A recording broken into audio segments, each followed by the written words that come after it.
All right, thank you. I'll call to order the February 16th long-term recovery meeting at 5:32.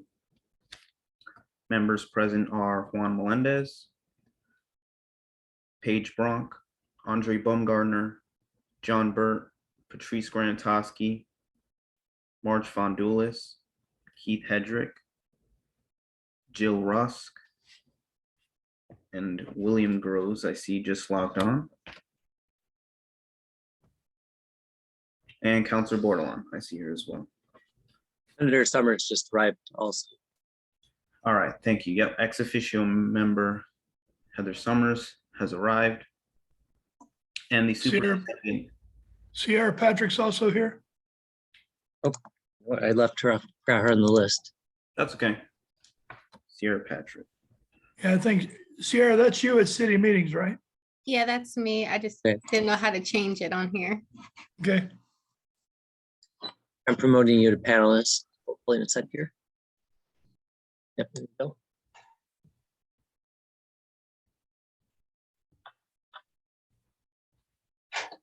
All right, so we have a quorum. I just wanted to just sort of explain, since we have a little bit of turnovers and this is our first meeting back. We have 2 new members.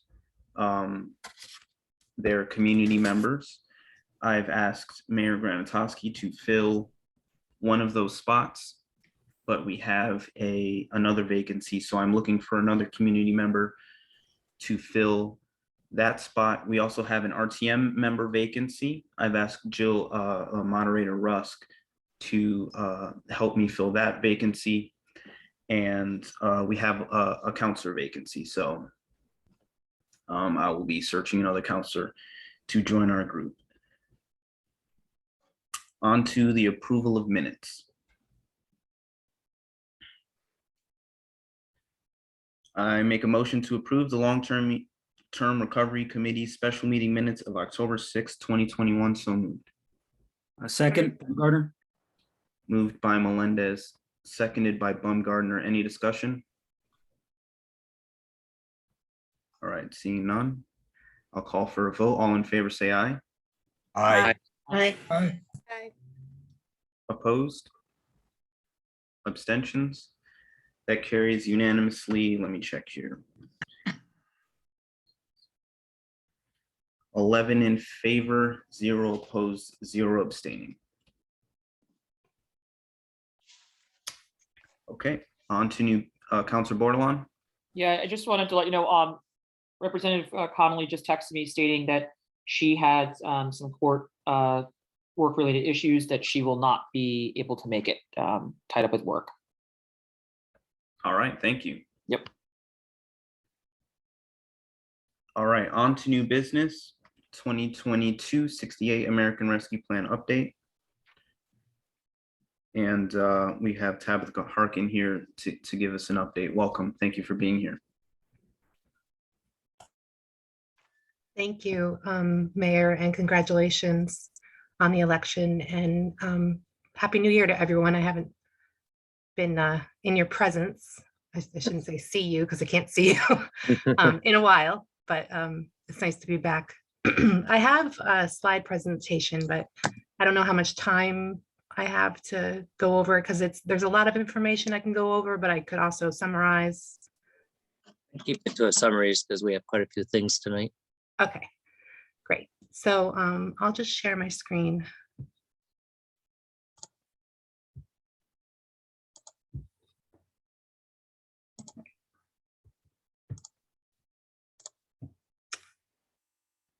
Just a point of clarification, just before we get started.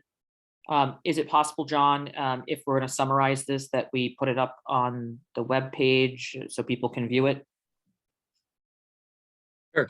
We'll put it with we'll put it with the minutes too. Yeah, it'd be good to put it up on the page online so people can review the whole slideshow if we're just going to summarize it. Thank you. So as some of you know, or all of you know, we had a very robust public outreach component that we built into our needs assessment to understand how to allocate the funding and understand what people wanted to see for that. So we started out with open houses. There were a couple of open houses held in October. We had kiosks put at the library and at Senior Center with a laptop that you could engage in the Greater Groton website and the ARPA website with information and feedback surveys. We did a mailing to all households in Groton with information on that. We did an article in the day. We also were on social media very avidly, and we were gathering blue sky just ideas from folks. So it started out with the open houses, as you can see here. We began with these basic buckets, we called them, of how we would allocate the funding through categories. So we started out with these and people didn't really love them. They had some questions, especially the parks contingent. They were like, where's Parks and Recreation in this? And we were like, well, clearly we need to do something where it indicates that that's also a category. So the next go round, we did a survey on the greatergroton.com website. We got 246 responses, and those showed these categories here. The dark teal, we have is Parks and Recreation. We got 84 votes for that. Modernization and technology, the pink, didn't get a ton of votes. So we understand that that wasn't really rising to the top in terms of people's priorities. This is really just an understanding of priorities. So like the light purple you see here was the infrastructure piece, and that's water and sewer and broadband, and understanding too what's eligible under ARPA.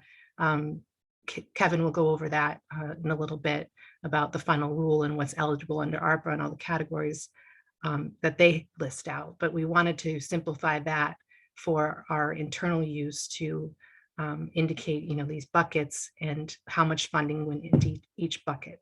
So that's that initial assessment of ideas.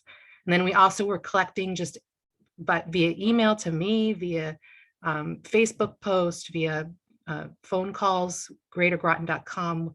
I've gotten a list, an Excel spreadsheet that I can make available to folks who want to see that. But the Excel spreadsheet basically just lists everything that people wanted and an estimated cost on those things. So we had about 55 project ideas collected via all those sources and an estimated 32 million in requests. So we have 8.6 million. So we need to think about how we can prioritize and whittle that down. So we weighted the top projects based on what people had told us. Some projects got more votes than others. So those projects got fed into this next piece, which is the budget simulation tool. And some projects just weren't eligible because of the description that's in the final rule. So there was a lot of projects.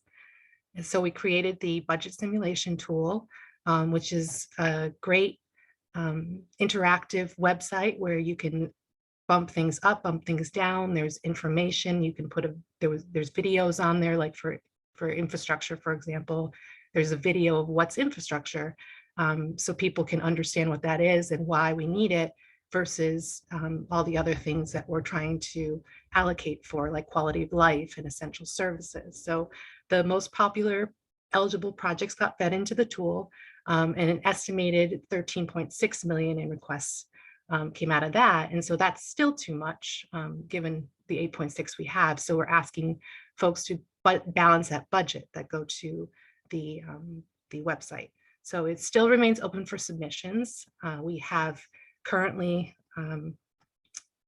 we have 367 page views and 44 budget submissions. And we really feel like that could be so much more. I've asked through emails, through Facebook posts, that counselors and boards and commission members and your neighbors and friends share this tool so that people use it and they put in their information, because 44 entries is not enough, and we need to understand who is wanting what. So, and it's very robust. As I'm putting on the slide here, it's really small, and I apologize, but we'll distribute this.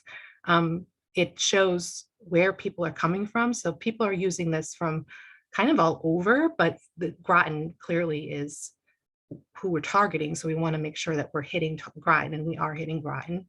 It collects data on the device type. So if you're using a desktop browser or if you're using social media devices, it shows that. So that really helps us in targeting certain users, new versus recurring users, by age, by gender, by social network. So it's some really interesting information comes out of this. So we launched this on January 18th. And it's, like I said, it's still open and we've been sharing the link.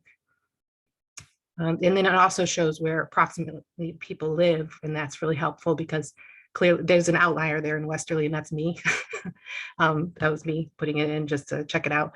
But and then Waterford, there's some people that have looked at it from other places because it's an open website, but clearly we're gathering from Groton. So the next couple of slides, and I'll still be quick, show how and this is all preliminary data, but we wanted to show just what we're collecting. This orange swirly graph on the right, you kind of can ignore the swirls because that's the median and the mode, and it gets a little technical. But the charts, the bar charts are showing the orange and the dark green. The orange is if they engaged in it at all to increase or decrease it. So we're starting at a 0 line right down the middle. So for example, public building adaptation is on the top there. They were checking it out to decrease it, and then the clicks are the blue bars. So they clearly trend towards decreasing that category. And then we see that again with what the information posted on the left here. It says top expenses increased versus top expenses decreased.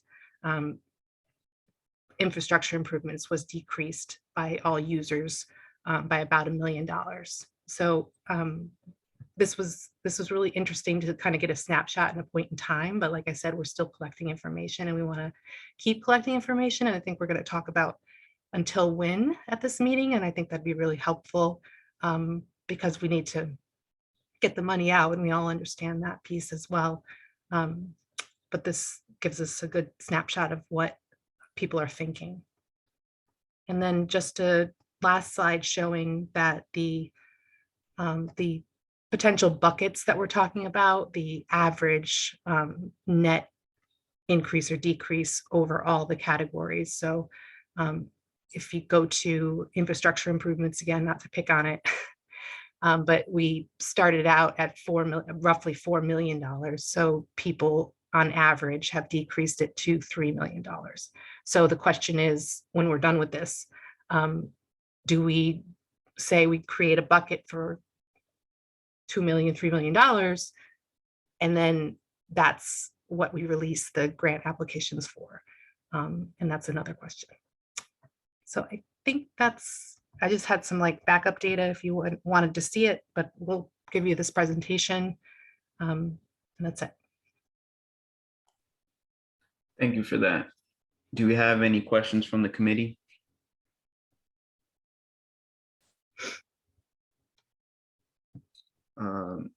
Patrice Grantowski? Thank you, sir. The map and the response chart you showed where there were people responding from other communities, when you pulled the numbers and you said there were 13.6 million in requests, does that include stripping out those people that weren't Groton residents? That's a really good question, Patrice. I appreciate that. I think we would have to do that, yes. When we eventually cull all the information, we get a big spreadsheet from the data, so we can pull out, where the residence is and then delete that. Thank you.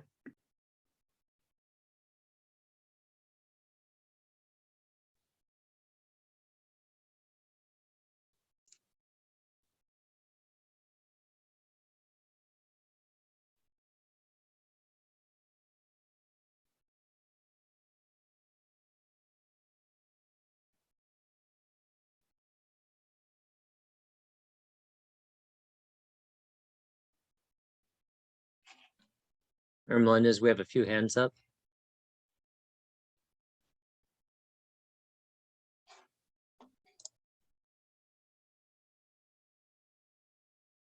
Melinda's still with us?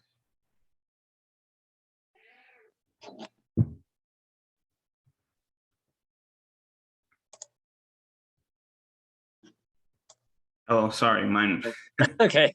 my computer was lagging like crazy. Okay. Counselor Bordelon?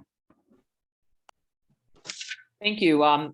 Thank you, Tabitha, for the awesome presentation. And it looks like there's a lot of information and a lot of stuff to dig and dive in and go through. So I think it will be great to have it up online, attached to these minutes, and maybe further deliberation for those may be needed. Not for lack of effort or outreach, because it sounds like you guys did a wonderful job attempting to try to capture as many folks as you can. But I guess my concern is, the first number of 240, so under 300, and then the other one of 44, is really not a large percent of the population that it's serving. And I'm really concerned that it's not reaching what some of this ARPA money was intended for and the needs of the community and the folks that need the representation. So I guess my question is, what is our attempts now moving forward to try to now go to those areas and do some more outreach to really capture that data that we so need? Yeah, I absolutely appreciate that, Counselor Bordelon, because we've been really disheartened to see the lack of sharing of these links and posts on the social media network that we know is so important these days, and really could use a hand with doing that kind of door knocking. Yeah, I'm not sure if it's door knocking or community outreach. And once again, unfortunately, it's hard, right? You guys are limited for time, and everyone else, I speak for myself, I work during working hours. But I guess what I envisioned was more capturing, being more present in the community at events where folks are mingling and expressing and showing the tablet and saying, this is what we're trying to capture. One idea might be if they have an open house at the school or parent-teacher conference night, there's ways in which other communities have set up tables to really capture those. Another program that might be a good catch would be Treehouse program. It's a before and after school program for the public schools. There's parents coming in or one of the concerns that were identified was childcare, right? That's a great way to really capture some of those residents. So I guess I'm just a little concerned. The data looks great. It's not for lack of effort or display and presentation. I'm having trouble making any form of decisions based on that small amount of folks that were captured. And so those are ways in which, and I'd be willing to speak with you offline about maybe some other ways that we can try to capture community folks that are frequenting high population areas where we can try to grasp some of that stuff. Just some thoughts. Tabitha, did you mention the cards that went to every household in the town? I did, yes. Okay, and then, okay, I must have missed that. And then, as she mentioned earlier, for anything that's additional, we will depend on volunteers. So if anyone wants to volunteer to go to events, please let us know. Yeah, that's great. I mean, I think the cards, once again, it's not a criticism. My job is to look at the data, and it's hard for me to see only a total of barely 300 people captured and a population of more than 40,000 folks. So, I think that we need to figure out a plan. And if we're going to use this data in any way to represent what we're going to do, I just don't feel we have enough data yet. That's where I'm at. Thank you. One thing we feel hasn't fully been explored, she touched on that, is that we weren't seeing a lot of people involved, like RTM members and others, sharing this out to their networks. We think we can capture quite a bit more that way. So I think we need to make a concerted effort to get people to work with us to do that.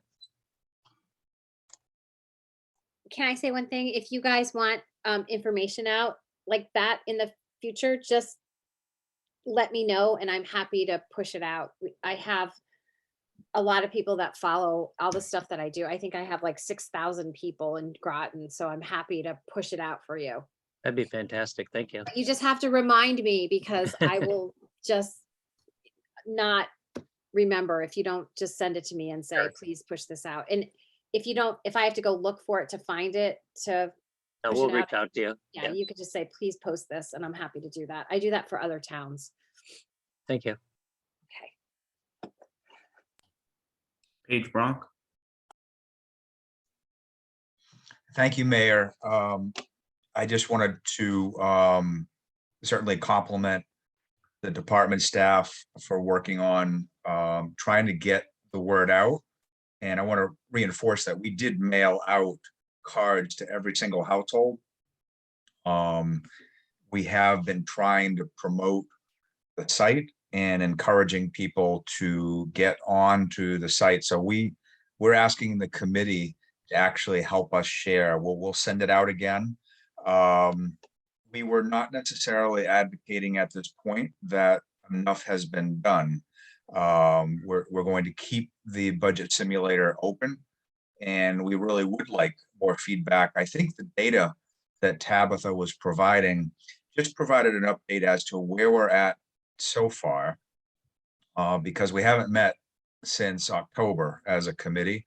So that work, that needs assessment process, primarily using Greater Groton and the budget simulator, that's what's been ongoing, plus the two meetings that Tabitha mentioned. So that was the purpose of today's update, but we still have more to do. The committee can help to get the word out. We will continue to try to promote it. I do recall Sam Eisenbeiser from the department had mentioned once the cards went out, there was actually an uptick in the number of visitors. It's not really surprising, but I think the more we can do to spread this word through our networks, we can drive those numbers much higher.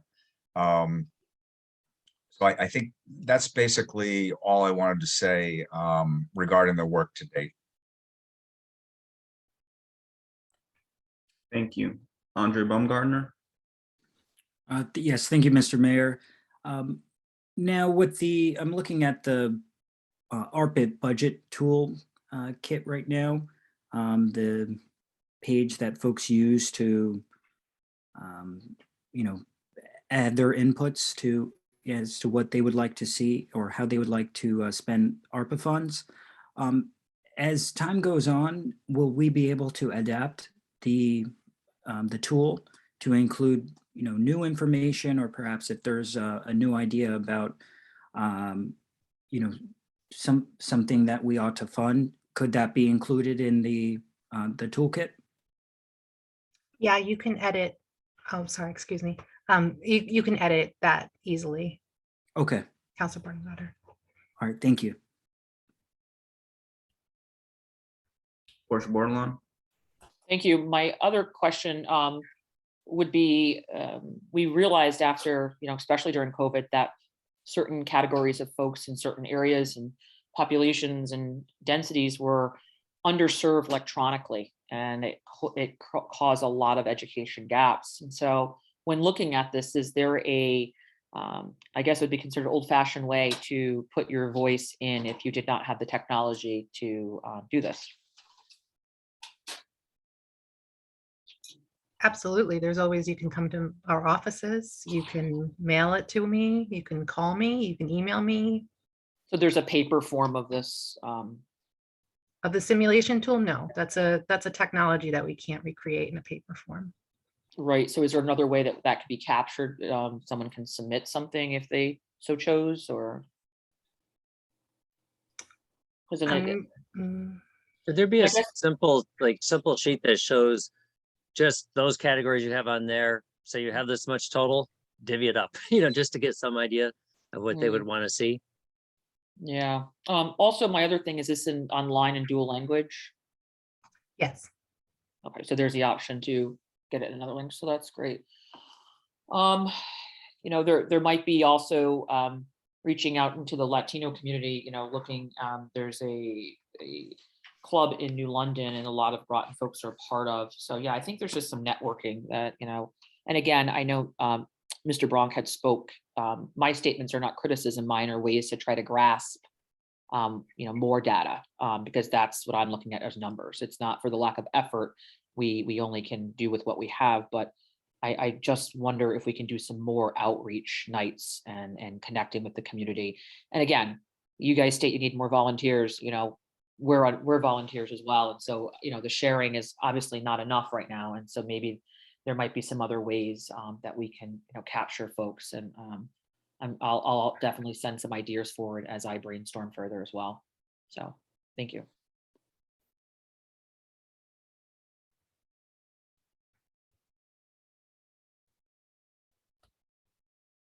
Council Baumgartner. Yes, another question regarding the budget simulation tool. Obviously, the feedback we get from folks is incredibly important, especially if, as Councilor Bordelon had mentioned, we get feedback from a wide swath of the community. With that said, these questions are fundamentally about how we intend to spend ARPA funds, and we still have, I think, a lot of conversations are to be had, I think, within this committee to establish timelines and when we can begin actually expending funds. And so I think that's something that we also should consider as well as we're getting feedback, once we do start making decisions about how we intend to spend ARPA funds in the coming months, how the budget simulator, will reflect those, those decisions as they kind of go on. So that way, we don't necessarily mislead people about, the amount of funds that could be allocated to a certain project, if that makes sense. Agreed.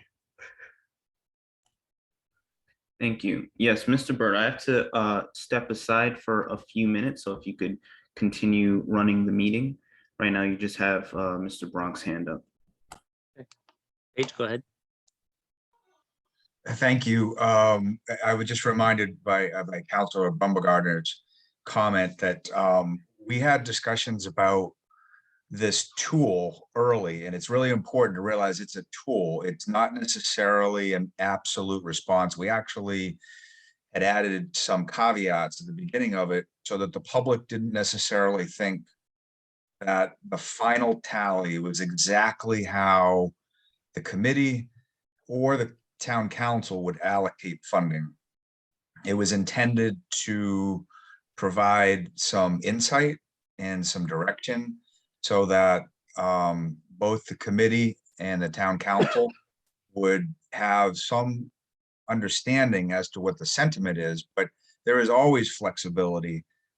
We haven't even gotten to the application phase yet, and we may find that there are projects that come in or needs through that process that we hadn't quite tabulated or expected, and certainly all involved should entertain those ideas, and there'll be flexibility moving forward as a part of the approval process. Councilor Bordelon. Thank you. Just looking through some other notes I had here, was, maybe collaborating with all the different libraries since we have 3, and, maybe putting the ask, they don't have to, but if they're willing to maybe put it on their website as in the link that they can go through. I think sometimes we assume everyone goes to town websites, and some people don't. Some people only frequent certain websites like the library. Another thought would be, I'm not sure if it's up on the city page already, but making sure it's up on the city side's webpage as well. Also seeing if we can get it up on the school website, because it does directly impact those families. So that's another way. Again, they may say, no, we don't want this on here, but I mean, it really does directly impact the income and the livelihood and well-being. So I would look at the libraries and schools, maybe the Chamber and Mystic. Do they do work on the Groton side? There might be a way that they'd be willing to put this link up to support the community as well. Those are just a few things that I had down, but I think that would, I can speak for myself, but some people, like the library and go on there frequently. Others, maybe on the school's webpage more frequently. And so maybe we can catch them there also. And it might just be an alert with a little link to it. So are we aware if any of those are up on any of those sites as of now? No, and it's a good idea. Thank you. Okay. Is it already on the city side, Mayor Hendrick? I think he stepped out to the same thing Well, Mayor maybe Melendez did. But Ms. we Ross- until Double check on the website. We have been sharing it on Yeah. social media and through our digital newsletter with the community, but I'll double check the website. Yeah, I just went on the website and it's not up there. So that I could find anyway, not easily to find. So those are just ways that we could very simplistically, with no effort at all, very little money, really kind of plaster people's web pages on all levels. Library, senior center, town of Groton, even the police department. I mean, some people go on there more. Try to capture as many areas as we can. And just a thought. So, and I'd be willing to help in any way that I can with that. Thank And you. I'll extend the net out to see if I can think of any more sites. Thanks. Moderator Rusk. Not to speak for the city side, but I do know it is up in the foyer at the municipal building, and we have cards up at the municipal building. So it is being spread that way, but we could definitely look at putting it on the website too. Great, thank you. Thanks, Joe. Patrice. You're welcome. Thank you, Mr. Burt. Just big picture on this whole process. The town has done a great job of organizing and prepping and reaching out to the community. And we've got all these tools in place. And it's wonderful to try to get a pulse of what the community wants. The bigger picture is we have an elected legislative body in this town. That is the town council. It is the job of the elected legislative body to make the decisions about policy.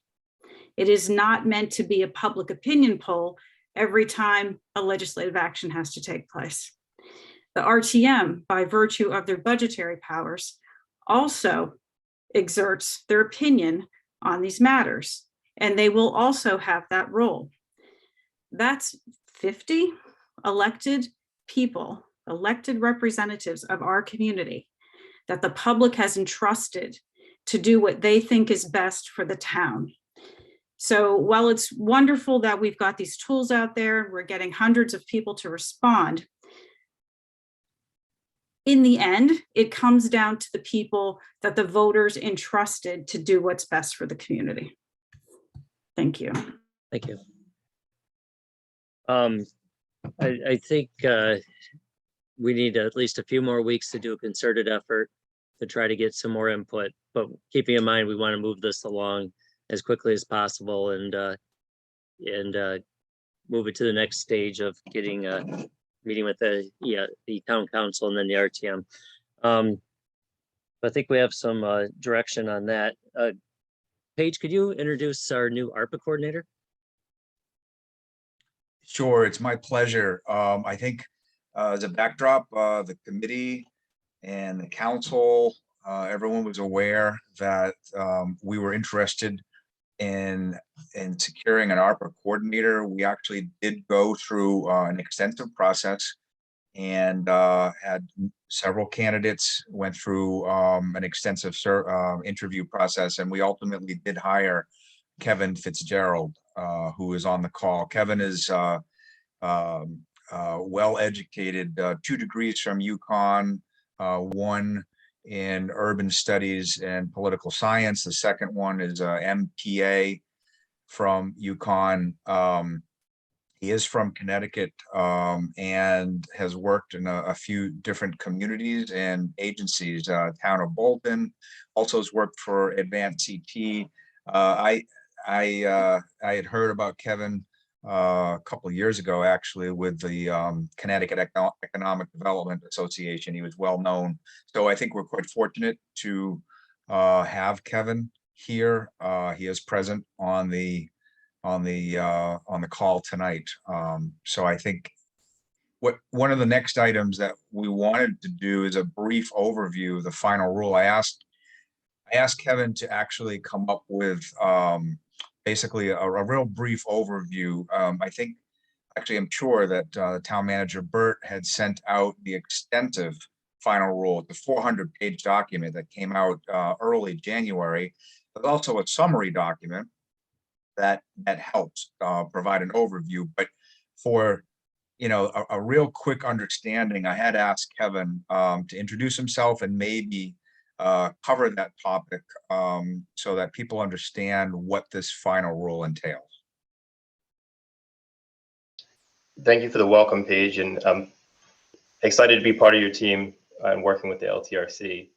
My responsibilities are to be your go-to guide for the ARPA funding and also to oversee compliance with the final rule and follow up on the reporting requirements to ensure that we're in line with Treasury's guidance. You'll see on the screen our ARPA final rule fact sheet. And I first want to point out the priorities for ARPA funding, which are to address the pandemic,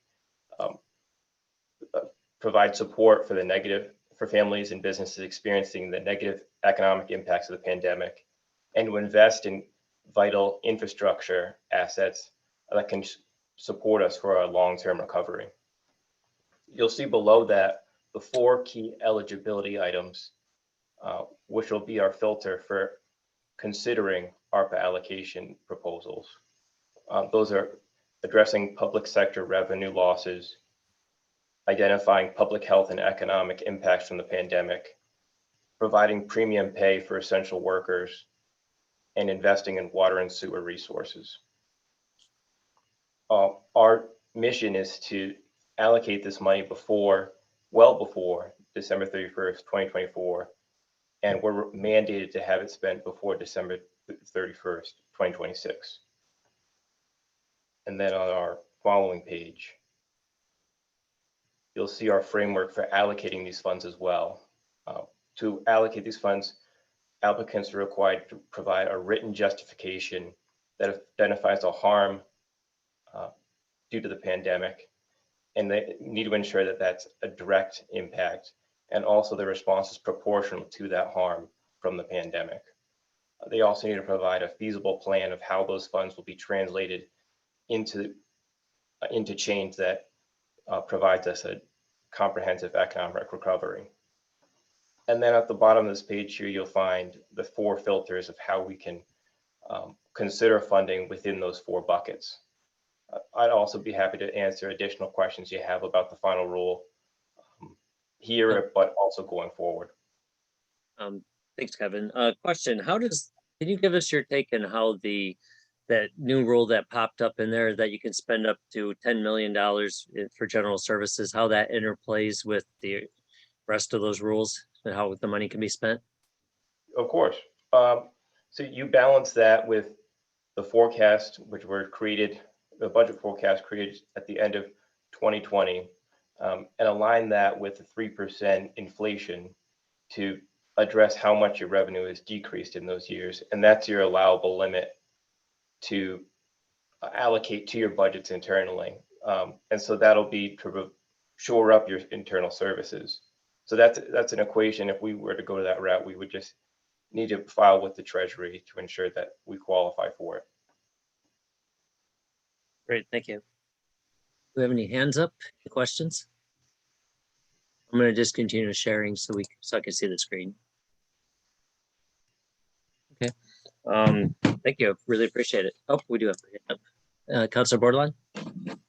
Thank you. Welcome, Kevin. Thank you for that great presentation, and look forward to working with you over the next however long we have you. So I think the key point that I picked out in there at the beginning were, I don't have it in front of me, but where it states who you're targeting and the importance of targeting those certain areas of folks and in the need. And can you just read back what those areas were again? Of course, you mean the 4 eligible categories, just so I'm providing that and the I guess the folks we're trying to capture, right? That these funds should be used towards, as it was stated in the beginning of your slide. Oh, the priorities are yes, yeah. Fight the pandemic through shoring up our public health infrastructure, address negative economic impacts for families and businesses, right, and impacted industries, and to invest in infrastructure, which includes sewer and broadband, right, and electric. Right. And so I think it just kind of stems in and segues for me what we just talked about in the last data collection of folks that we captured or maybe didn't capture, broadband, impact and I know it was stated that, we are elected to make the decision. I guess maybe my hope is as we move forward with this, that we need to have a little bit more representation on the long-term recovery to kind of bring in some folks that maybe not voters, but can be part of our dialogue and discussion from these areas that are impacted and bringing them around the table, because not all of us up here represent those social economical areas of impact. And so I think when I read that, it really struck a chord for me. And that's why I don't want to spend a ton of time on the outreach of this, but I do think it's important that we do capture more folks and really find out what's going on. Some people might not feel comfortable with the little buckets, but they might want to respond in other ways. So I guess another question, Kevin, is there another way that you'd recommend that we capture this need based on what you're seeing these dollars amount needing to be used for? From your experience in working in other towns on other projects, like any suggestions on how we could really make sure we're hitting the needs that are being identified in your presentation? I think just beyond the data collection, having those narratives that have people share their story from the pandemic and share where they've really struggled. Right. I support your idea of bringing in new voices and having them through additional meetings or having them provide those narratives in meetings. And then ultimately integrating those into our needs assessment where we really identify where Groton has struggled throughout the pandemic and design solutions that really fit those needs. Right. Yeah. And I think we did, I only can speak for myself. I thought we did a great job when we brought in the outside businesses and other outside agencies, but now we brought them that support the people, but we really haven't had the people come forward that are been impacted in those ways. And based on our data collection, we're not getting that data from them either. So, yeah. With Marge a member now, when we do it around the table for COVID, hopefully she can give us some more insight to what she's learning. Right. And Mayor Melendez has returned, by the way. Yeah. Thank you, Kevin. It was a great presentation, and welcome on board again. Thank you. Yeah.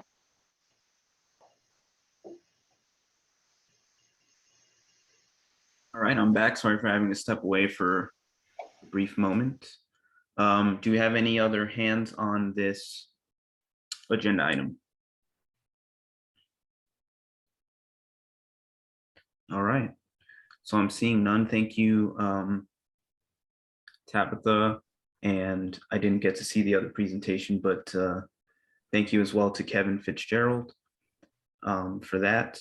I'll definitely rewatch that back. But we'll move on to the next 2020-533 COVID-19 updates. And I guess we'll start with Marge Fondulis, if you have anything. Yes, we are continuing to see pretty consistent needs with food, rent, utilities. We are averaging about 52 food distributions on a monthly basis. We probably, at the height of COVID, were doing about 20 to 25 more per month, but consistently now we're averaging around 52 a month. And that's approximately about 100, 110, 111 people in those distributions receive food. Our rent, we've, in using the accounts we have available to us at present, we have given out approximately $18,000 in the period from July to January in rent assistance. And that's that was assisting a total of 44 households in Groton. And the average amount that we assist with is the max is $400 a month, which, as anyone probably knows, that's not enough to pay the full rent in many cases, unless it's a subsidized apartment. But it's the best we can do with the funds that we have available at this time, which are grant and donated funds. So we did hear of interest. I just heard yesterday that Unite CT has apparently temporarily ceased taking additional applications, not just in our area, but across the state, because it was pretty much backlogged, apparently. Their website, as of yesterday, I didn't check it today, but their website as of yesterday didn't have any information about this, but we did hear through other channels that this is what was happening. But I did get some figures as far as Groton. It looks like there were about 554 cases approved or pending with Unite CT assistance, 40,000 in utility payments. I believe it was 1,800,000 in rent provided. So the total for Groton applicant was about 1,800,000 total, 1,887,000 total. Overall in New London County, 16 million had been assisted through Unite CT. So it got off to kind of a slow start, but apparently it picked up speed. But I think the impression that we have now is that it will resume its application process, but it did need to take a step back and deal with the applications that were currently filed. So I think basically that's sort of a synopsis of what we're seeing at this point. Marge, was that literally just over 1 million, or was it 1.887? I just want to clarify. The total was 1,887,223. Okay. Thank you. Yes. Thank you for that. Councilor Bordelon? Thank you for that update. If possible, is that something that can be sent to the council so we could just have that to review the needs? I think it's important to look at those numbers as we move into the budget season and looking at outside resources and programs that are going to be needed. So those figures would be very helpful to have. I appreciate your presentation, and it definitely seems like a much larger increase of folks using CT, the rent assistant program than when we first started. So definitely, shows a need. There were some questions that were presented with folks because some people are, obviously paychecks away from losing their homes, and some people are afraid to apply for things and were unclear. Does this subsidize help anyone who is maybe struggling or lost a job but has a mortgage that they need to pay? Excuse me, the question is, does Unite CT help or other programs? Well, anything in Groton or Unite CT? Well, yes, we will discuss with someone who's a homeowner who's facing a problem with a mortgage payment.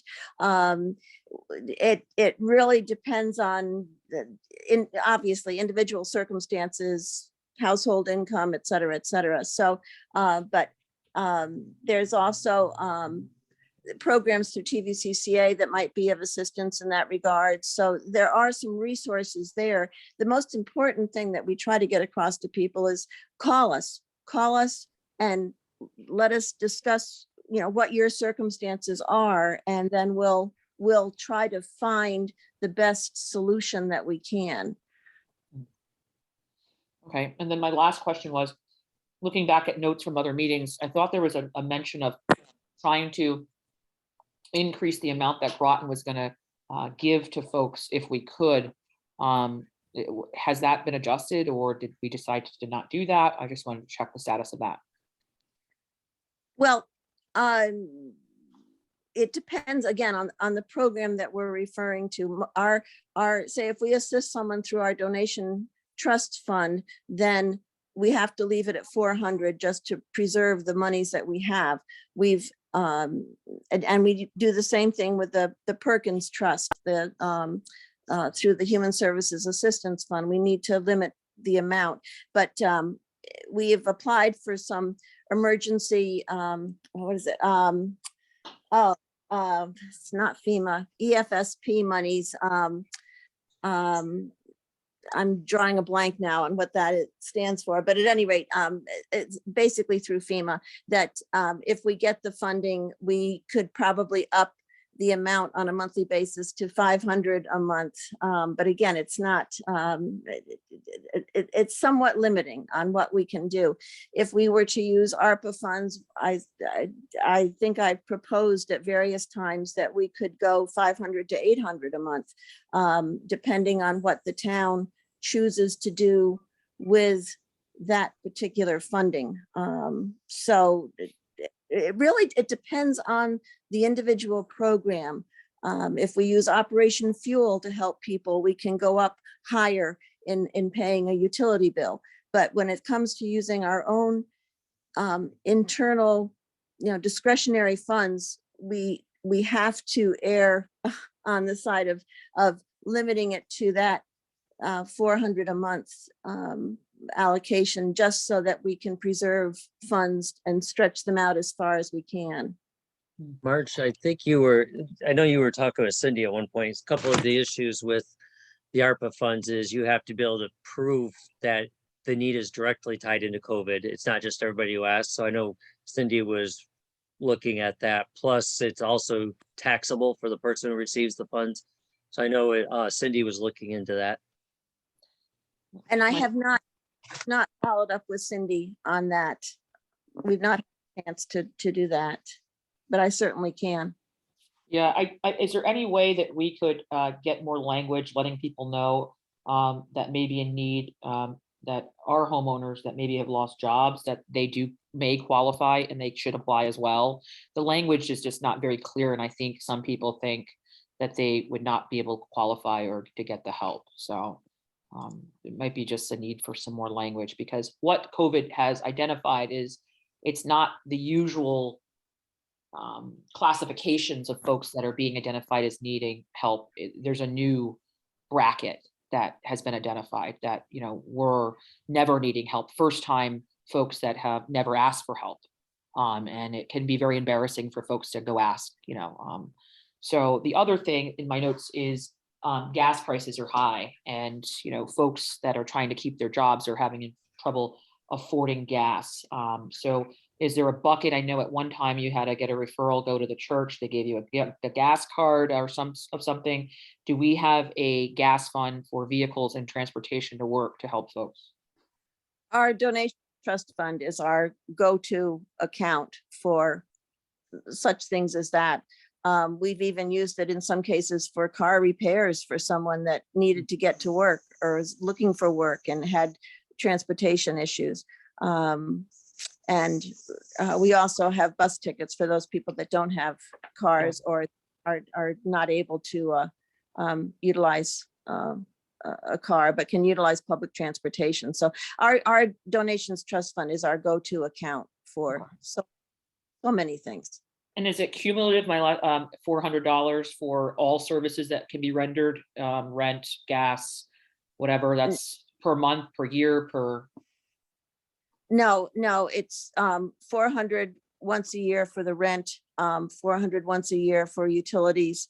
And we don't, I don't think we even keep track. If someone needs gas money, we'll help out. I don't think we've ever put a limit on that. And I don't think it's ever been abused to any extent either. So but it's definitely, it comes primarily out of the donation trust fund. Yeah. I guess I hope that we can find. Go ahead. Excuse me. I just wanted to add that throughout COVID and actually throughout history, the donations to that account, to the donations trust fund, have been significant. And so we are very fortunate in Groton to have that resource available to us.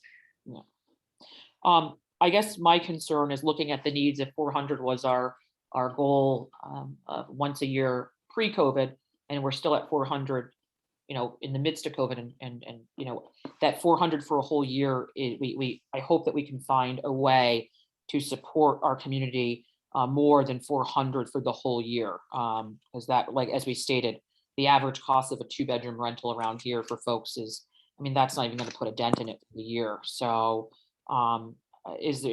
we have no extra funds that have been allocated thus far, emergency funds to help support as of yet. You'll have to work with Cindy. It's the ARPA funds. Those are the ones we've allocated. Right. And you have to have the appropriate application for it so we can track it for the, for our paperwork. But Yeah. Marge, if you can reach out to Cindy right away and try to advance that. Absolutely. Yeah, because I guess my concern is that we approved that to move forward, and our last meeting was many months ago, and it's still not touching the folks that it needs to. So my thing would be to move that forward so that this money is hitting somebody that now may be able to get 800 for the year, and things like that, especially with the website locked up and other concerns. So, but again, thank you for all that you do, and I hope that we can find ways to foster, and help these folks out who need it. Again, Groton does not have a shelter, and so folks are referred to New London. And so, this service that we provide there really directly impacts Groton in many ways and is a needed service. So do appreciate your time. Just to mention, definitely agree with everything you said, Councilor Bordelon. Just to mention, besides being tied up in audit, finance has been hit by so many turnovers and so many COVID cases. They have a huge backlog of things to do.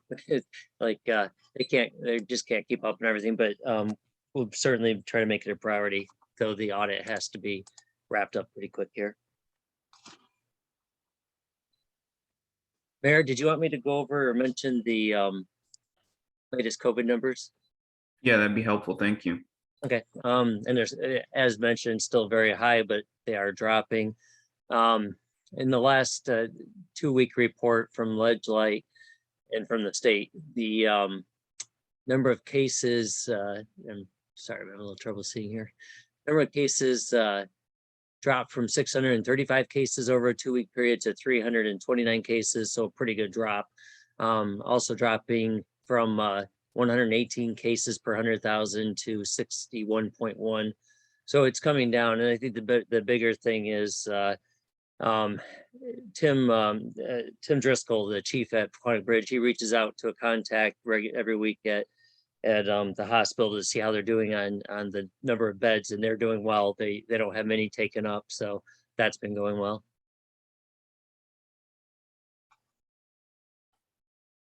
Thank you.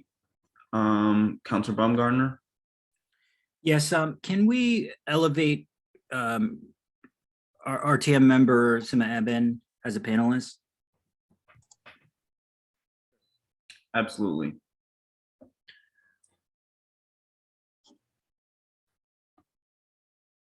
There you go. She should be added. Thank you, Mayor. Councilor Bordelon. Thank you, Town Manager, for that report. So the mask mandate has been lifted in the town of Groton. Is there any plan to resume our meetings since the mask mandate has been lifted? And originally it was stated if the mask mandate was to go into place, then you'd go back to not having council meetings, and certain meetings would continue to be distant. Are we going to go start to move towards a hybrid model? We're back next week to hybrid. Perfect. And can you just state for the town, people who may watch this video, what's the mandates for our town buildings?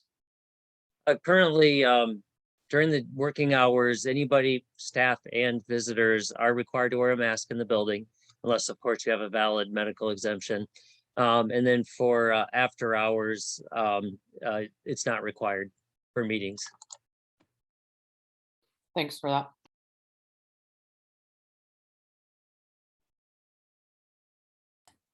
Councilor Baumgartner, is that a hand?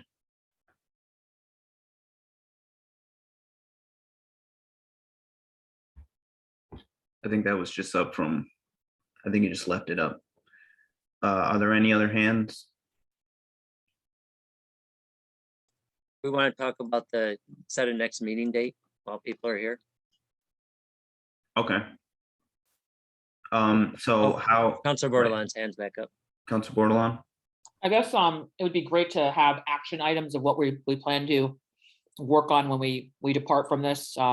So the notes that I have here are, we're going to broaden and expand our horizons and try to help data collect and work together collaboratively to share more links and maybe do more outreach. We're going to try to get the money moving with the application process for the human resource building to make sure that this money that was allocated months ago finally starts to hit the hands of the people that are in dire need. We are talking about the next week, we're returning back to in-person or hybrid meetings. Also, as I stated, needing to bring folks that identify in these categories and community needs to come into that are willing to speak about the needs. I think we need better representation of a broader spectrum of folks who truly, I think our panel is great, but I don't know that we do not, fit the criteria of all the needs assessments that these folks are experiencing. And I feel like we should have some voices for them on this when we're making decisions. Obviously, they're not going to be maybe voting members, but I think having representation from those populations of groups of people are really important to have in our decision making. It's like making decisions for, someone we don't even know. So is there an action item that we're agreeing to try to collaborate to bring in folks as so nicely was stated? Because if not, we just schedule meetings and I feel like I don't walk away with action items like, to move things along. I think you just listed a pretty good list of action items. Mhm. Economic development, you'll get updated information to us, and not only to us to distribute to our networks, but all the ones that Councilor Bordelon and others listed earlier. Along with besides our senator, again, thank you for offering to send it to our 2 reps also to get it out there. And then give some thought and then what else? We have the library and other things. I'm sure you have notes on all that and what all will take it. The notes from Mrs. Fondulis on the numbers that she identified as Groton's, right. Those numbers of people who sought services would be great to have. And Tabitha, you'll send out that PowerPoint. Yes, I will. And if the PowerPoint could be posted online so people could access it, I think it'd be helpful. And Marge and I will touch base with Cindy to see where we're at on the funds. I'll invite Cindy to attend the next one. She was invited tonight. She just couldn't make it. She's like I said, she just can't keep up on things.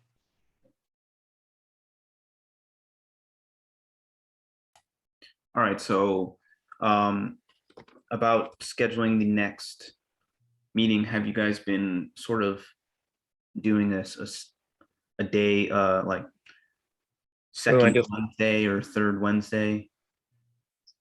Let me pull up the calendar. If I just can advocate for myself, 5:30s are kind of hard. I work till 5.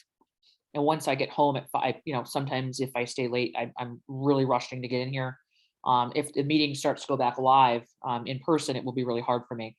I don't know if other people have conflicts, but 6 would be a much more comfortable time for me. I'm okay with 6 if others are. And I think the 16th works, at least for me. It's right before we start getting into all those budget meetings. So it's good timing. You're saying March 16th? Yes, 4 weeks. Okay. 6 p.m. Are people all okay with that?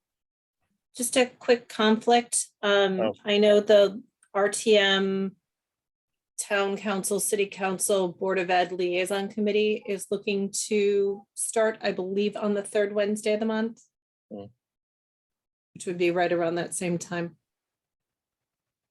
Is anybody here on that? Ms. Russ, are you on that committee? I will be. I gotta say that conflict always existed, and so that meeting goes from 5 to 5:30, and is usually pretty quick, and so you can usually make Do both.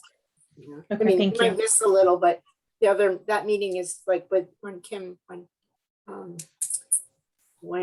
Watson chaired it was very efficient. So if it moves to 6, it actually might support that then. Yeah. All right, any other conflicts for March 16th at 6 p.m.?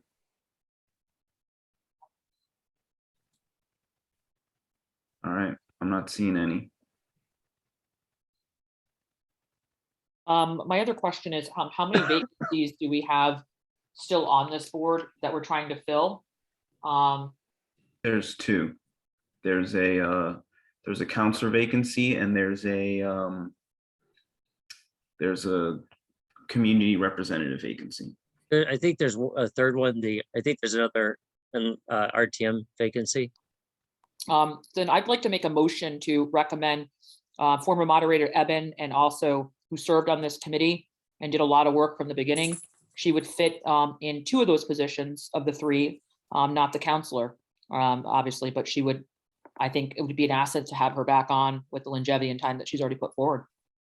So I already reached, I'm sorry, I didn't mean to interrupt. I reached out to Representative Eben earlier today and asked her if she would fill the RTM spot.